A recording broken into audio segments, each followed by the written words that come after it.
Gout is a big deal. It's one condition, but two different aspects we're talking about. Gout is when you actually have very painful arthritis develop because of the condition. But the actual condition is elevated uric acid. In medical terms, hyperuricemia.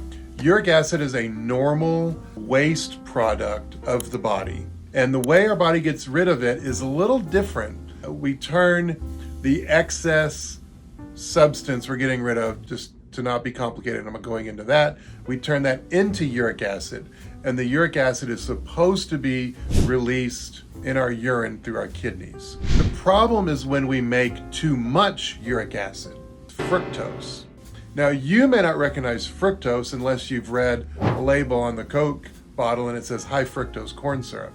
Yes, that's what I'm talking about. But all table sugar is two molecules hooked together, and one of those molecules is fructose. So every time you eat or drink sugar, you're consuming fructose. And hopefully you're aware by now that Americans' consumption of sugar has increased more than 40 times in the past century. All that excess fructose consumption, that fructose has to go somewhere. Our body cannot use it for energy. Well, when you're over consuming fructose, your body now has way too much uric acid to get rid of, and it can't get rid of it all at once. So here's what happens. Number one, it builds up in your bloodstream. As it builds up in your bloodstream, it causes two problems. Number one, it damages the kidney from too much uric acid pressure being filtered by the kidneys, so it causes kidney damage. Number two, the uric acid starts to get stored in all the tissues of the body. When it finally penetrates into the joints, that's when it causes the inflammatory reaction called gout. What other problems does this cause? Well, it contributes to high blood pressure.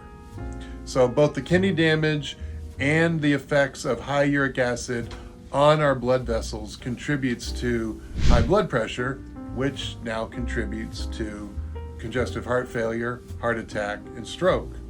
So who knew that drinking all of that Coke as a kid could lead to kidney damage and stroke? But it's all related, it all can.